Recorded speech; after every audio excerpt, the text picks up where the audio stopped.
Hello, everybody. It's such a pleasure to be back. Boy, it's been a crazy time, huh? So, how about we start with an opening prayer and then we'll move into what comes? I do have notes today, and most of you that know me and have known me for a while know that I don't travel with notes usually. I let the divine guide, but today we're going to do a little bit of both. So, why don't we all close our eyes and let's start with an opening prayer for the four directions to create the perfect circle. To the spirit guides and the angels of the north, the south, the east, and the west, we ask you to come stand at post. Keep us protected. Allow only that is in highest good, only that is pure to enter. Block all obstacles of negativity, seen and unseen, across all time space continuum. And may this protection not only hold the circle and the sacred circle for today, but follow each and every person home, for their families, their homes, and throughout their lives. May each of us hear what we are here and guided to hear today. Shanti. The journey of certainty calls us to walk with confidence. Let me tell you something. When I do these talks, somebody, in this case it was Cindy, right, wherever, says, "What's your talk title?" And I always go, I close my eyes and I take a breath, and then the title comes. And then when it gets closer to the talk, I look at the title and I'm like, really? What is this? Like, what is this? Right? So that kind of happened again. Um, but I've come to understand what it is. Our boats have been rocked. Our boats have been rocked in a big way. And it's not like, well, we've been hit with a tsunami of uncertainty. Let's put it that way.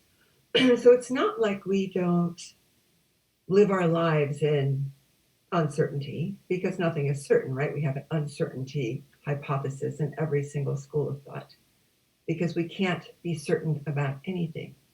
But in our lives, we create a sense of certainty. And that sense of certainty is born within us in our DNA, in our genetics, in our ancestral patterns. It's built inside of us, especially through the age of 7, in our stories, in our community experience,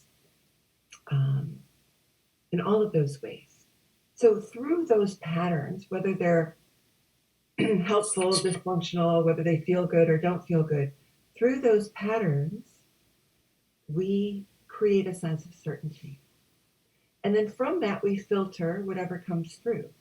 And we're going to come to in a little bit the piece about changing our filter a little bit because, we still carry our old wounds. And those of you that are here in this community have been doing this for a long time. It's a little bit different. But it doesn't hurt to be reminded, I have found, especially during these days. So we all have this sense of certainty in uncertainty, our best patterns and our worst patterns that we live life with. And then all of a sudden, the tsunami hit. And it hit in such a way that had never happened before. And that's the expansion and evolution of life. But it hit in a way that was global. It was constantly in our face, in the news reports, in the pop-up news, on our phone, our smart. There was no way to escape the global experience of this tsunami. And the fear, right? The constant fear that these images and the stories. Many of us know people that may have passed from the COVID, and then it wasn't just that. In this country, the angry elections, the angry the angry politics that followed.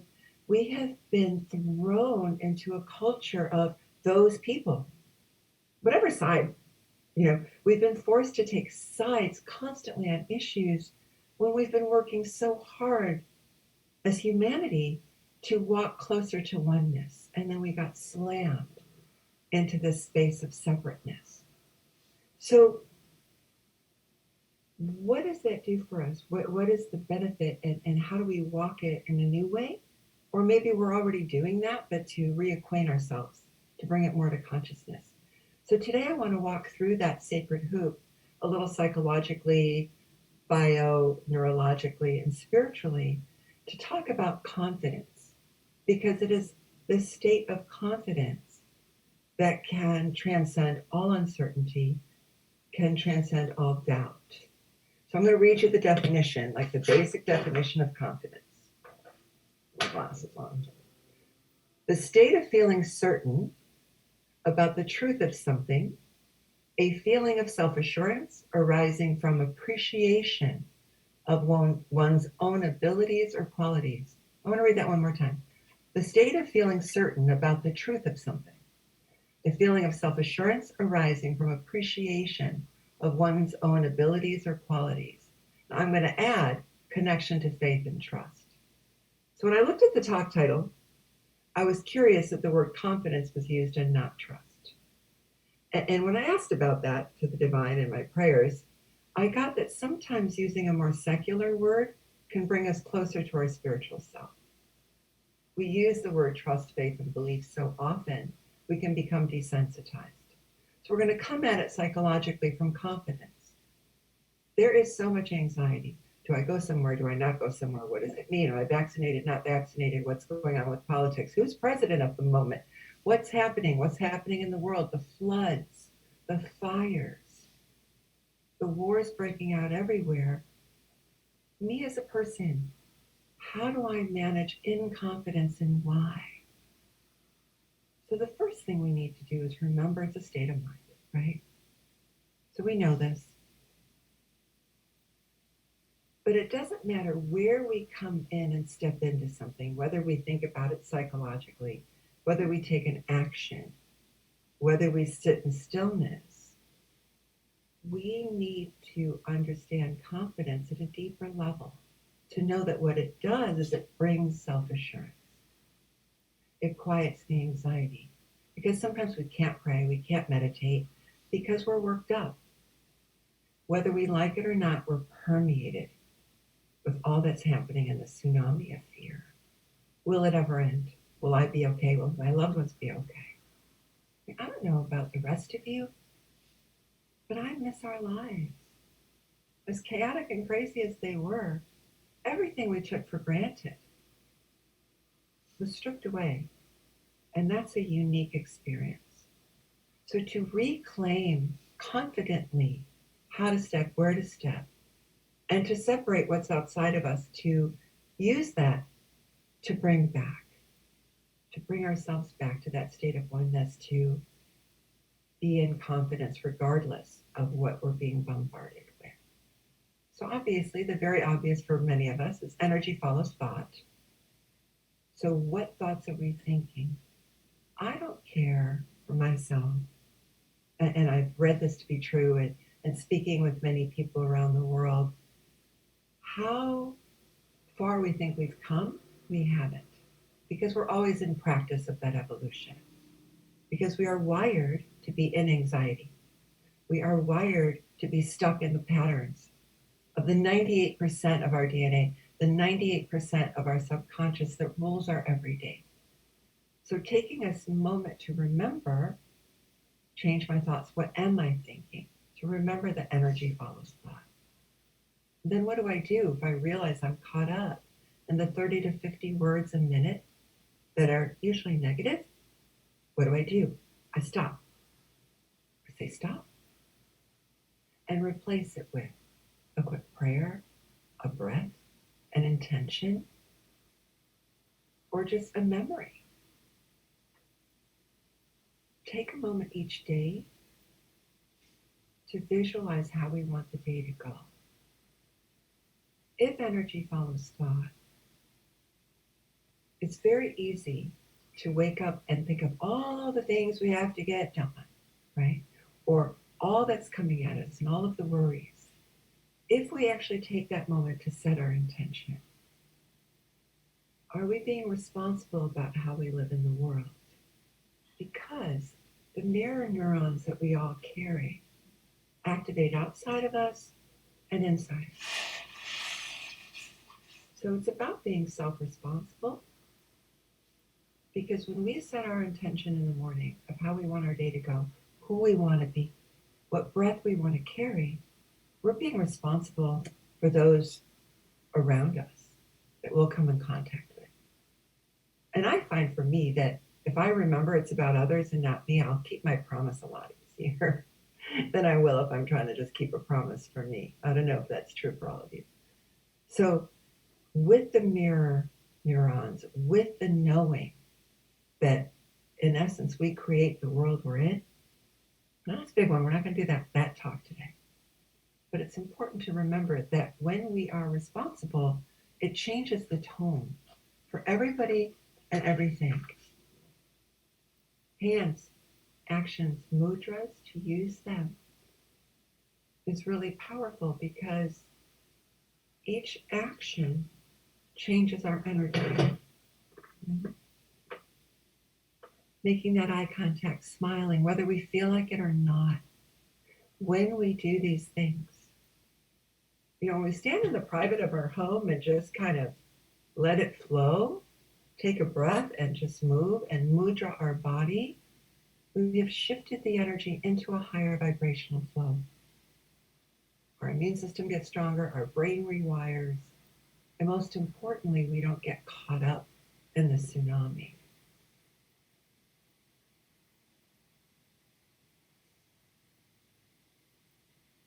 One thing is for certain. Our true nature is for certain. Our true nature is light, it's love, it's the sun. Our true nature is not necessarily all of the stuff of life, but yet we are here to live the stuff of life in discovery of our true nature. I had the privilege, and actually what I'm wearing was a gift from this monk, to meet with a venerable monk in Namigal Monastery in Ithaca. That is the Dalai Lama's monastery here on U.S. soil. And he was lovely, and he told this story. And he said that the Dalai Lama said, so, third party here, that the Dalai Lama said that we can live without coffee. And he said something else, but I got stuck on the we can live without coffee because I wanted to go, no, we can't. So I didn't hear what else. There was coffee and something, but I'm like, oh, no, we need coffee. But then I brought myself back in honor of who I was sitting with. He said, but the Dalai Lama says, we cannot live without food and water. Food and water being the sustenance of the physical self. He then continued to say, however, food and water alone will let the physical meat body, right, the flesh body, function and stay alive. But it is only love and compassion that will fuel and nourish all of our being. And we had a little chat about that because, I can't remember, I'm sure it was him that brought up the point. If everyone had love and compassion, would anybody need food and water? Wouldn't everybody already have food and water? And then, of course, I wanted to pipe in and say coffee. But with that note, if we remember our true nature is love and compassion, if we remember that 98% of all that we do, say, and think is rewired, it's ancestral, it's karmic, it's from the past, and that we are here to learn to find our true nature through love and compassion, what we find is that things come together in such a way that's miraculous and unexpected. So in the concept of self-responsibility, I've heard people use the word extreme ownership. That if I take extreme ownership for that which is around me, and I do that with love and compassion, what can happen? So I wanted to share this video clip, not mine. It was actually released 2 days ago. So as the world continues to struggle with pollution and rainforest and global warming and what, all the list, this list that grows, as the world is continuing to struggle, we can get caught up in the struggle and create more. Or we can, like these people, it's a group of musicians of Eastern, Krishna Das, Deva Premal, some of you may know who they are, Snatam Kaur. All of these people came together because the river Ganges is dying. And they're like, what can we do? Well, what we do is who we are. Who we are is music, devotional music, in the Eastern way, in the Hindu way. So they came together, right, in oneness, no egos, whatever, and came up with a theme song because they all have a following to use their influence to teach the world. And I find this video clip a meditation. So I'm going to ask you to watch and listen, but hear the depth of the sounds. Hear and watch the story. It's 7 minutes. And when it's over, I'm going to continue and take us into a place of expansion for all of us today. Drum roll, Jerry, you're on.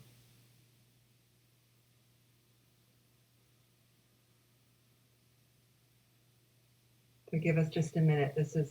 We're all learning this new today.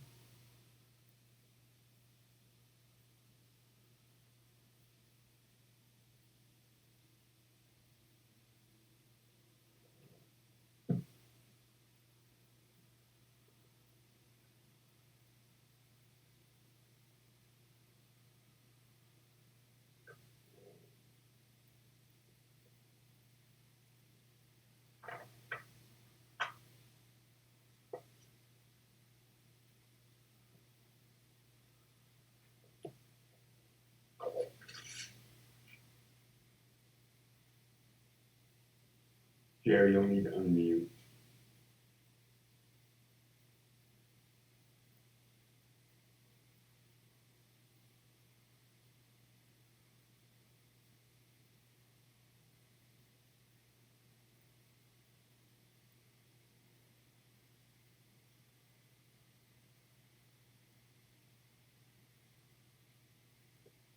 Jerry, oh, there we go.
Thank you, Jerry. Can everyone hear me? I'm back. Can you see me? Okay. So, before we go into more head and soul speaking, let's take a moment to absorb the sounds, the beauty. We are water. Everything can be healed with the confident knowing, the confident appreciation of love and compassion for self and others. That's confidence. You know, you hear the stories of a guru walking in the worst part of a city, like, south side of Chicago. Nobody touches, the guy. It's confidence. And in that appreciation, the confidence that comes from love and compassion, we become untouchable.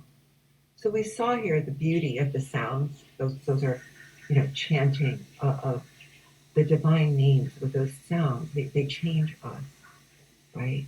They change our 98% automatic to consciousness, which is expansion. We cannot expand without difficulty. Every single cell and molecule on our beautiful Mother Earth needs difficulty to expand. But we humans have free will in how we expand. And when that came across my phone 2 days ago, I wept. I'm like, I must share. It's so beautiful. So I would like to continue that meditation. If you would all be willing to close your eyes with me. Now I'm going to get out of the way and I'm going to ask to be the vessel of this meditation. A deep breath. And you're going to feel something, throat and heart. So the sternum area is rarely the first place to awaken, but the guides are here and they're taking care of things. So feel that. Breathe into that. And you'll see some colors, the blues and the greens. And feel your feet. Know that repetition is how everything in the human being is created. When we repeat words of devotion, of trust, and faith, the repetition wipes away the past and expands us, awakens us. So I'm being asked to energetically kind of come through, sweep away everyone's crown area and third eye. You'll feel a little shift in the way your heart is beating. For some there'll be a skip, for some there'll be a little increase. These are the energies coming through. You choose a devotional word personal to you. Is it the name of a divine being? It doesn't matter. Find the word personal to you. Repeat it. You'll be feeling your third eye awakening. Repeat it 3 times into your heart. The intention is expansion.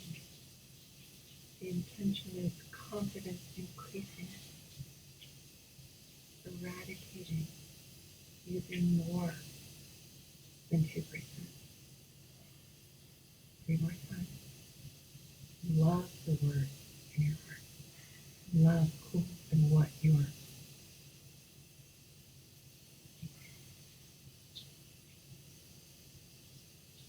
Insight, creation, over habit.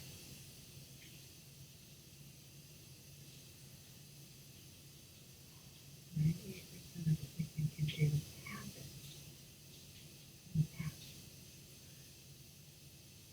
We want to be in creation that comes with confidence and appreciation. Can change anything. How much do you all want to get the candies will be cleaning up Mother God, Mother, Father, chant the word, divine word in your heart with love.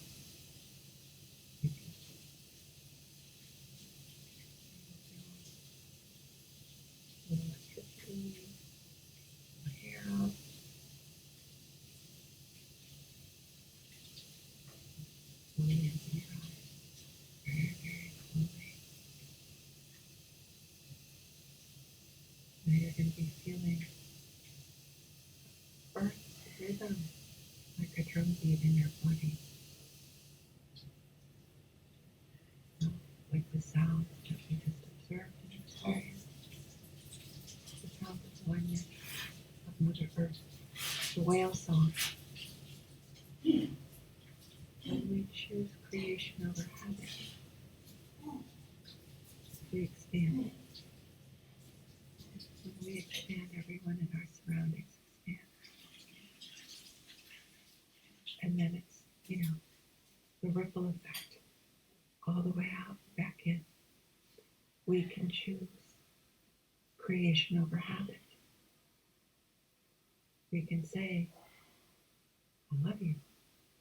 We can start our day. We can choose, regardless of how chaotic, whatever the news is. If you can, don't look at your phone first thing in the morning. Say a prayer. The divine energies know what we want. But when we love them, love the Creator, the love we feel back is exponential. Choose creation over habit. Choosing confidence in uncertainty allows us to be in certainty of our true nature. Love, light, compassion. We're just all trying to get there. What does Ram Dass say? We're all just walking each other home, back home. Back home is that. Here, right now, heaven on earth, right here. We don't have to go anywhere. Home's here. Home is right here. In our hearts of love and compassion. That is heaven on earth, regardless of how we're being bombarded.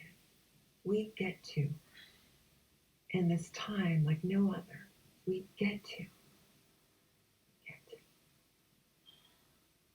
be in love, with love, one with love, be in our true nature.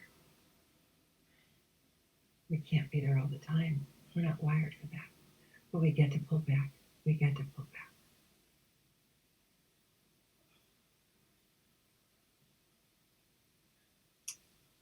Krishna Das says, practice is like chanting. Work by gradually removing the false sense of separateness. I love that. So chanting doesn't always have to be just the divine names. Chanting is our intention. Chanting is our true nature. Singing.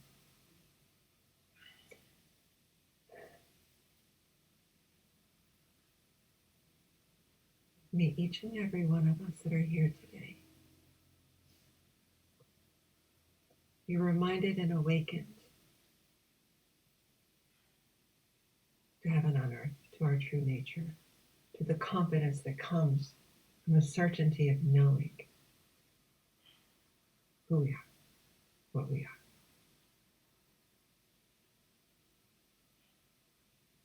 Shanti, Shanti, Shanti.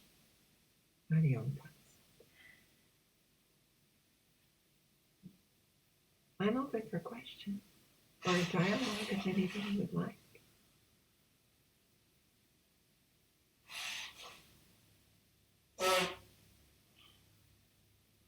If you would like to share, please just unmute yourself, and we'd love to hear what you have to share. Guldal, I just miss you so much. That was so beautiful. Through the whole time, from the time it started, the rippling effect through my body was just so powerful. I was surprised by it. I was just feeling, the connection to the water with the water within me. And oh my God, what a beautiful video.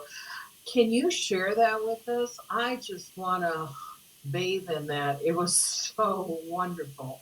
Michael, you have the link. Can you put it in chat, please? I don't know how to do that. But, I think they're accepting donations and all that. I don't have anything to do with that organization. Obviously, I try to find where to donate. But wasn't that something? Thank you, Barb. I'm glad. Oh, it was just, and you almost felt, you remember the song, Michael Jackson, and they put all these musicians, and it was "We Are the World." World, yeah. And I always thought that was one of the most powerful songs, not just because of the people that were singing, but just the unification. And I felt that same feeling with this. It was just a beautiful coordination of sound, and it was just, you could feel the healing of the water. It was just amazing. Yeah. It's beautiful. Thank you.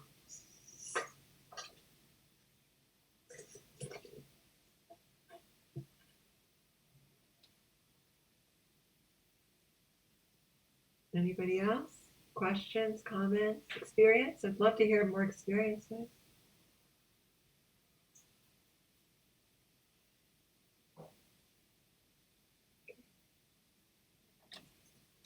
It was very peaceful and very, excuse me, enlivening. Great. Good message. Thank you very much. Thank you, Jerry. Thank you. You're welcome. For anybody who's interested in this type of music, I went through a phase in my music listening habits when I was just enamored with this call and response form that was used in this video. And there are two artists I would recommend you look into if you're interested in more. One is a gentleman named Michael Cohen. He has a few albums that are all this type of music, and the other one I was just in the process of finding it when you asked for comments, Guldal. It's David something. I think it was one of the singers, and one of the fellow with a short beard. I can't find it right now. I'll keep looking. Oh, Dave Stringer. Oh, yeah. Dave Stringer. Michael Cohen and Dave Stringer have several albums that are this type of music. It's just, I could listen to all day long. It's hypnotic. Thank you. And thank you for doing the tech stuff for us. I really felt inspired to share that. Seemed important. Yeah. That helps. Thank you. Guldal, thank you so much. My gosh, the whole experience was so powerful. And such a great reminder that in this incredible time of uncertainty that we can trust who we are and keep reminding ourselves of that. Miracles every day. Thank you, everyone. It was lovely to see all of you, and thank you for bearing with whatever came through today. It's always an honor. Yeah. All right, signing off. Oh, okay. Yeah, I just wanted to say one thing, which was to thank you for this concept of, what did you call it? Extreme ownership. I think that's just a really beautiful thing to think about, to have that kind of responsibility for yourself and how you affect the rest of the world. So thank you for that. You're welcome. It's always good to be reminded, I think, as much as we can. Thank you. Appreciate that.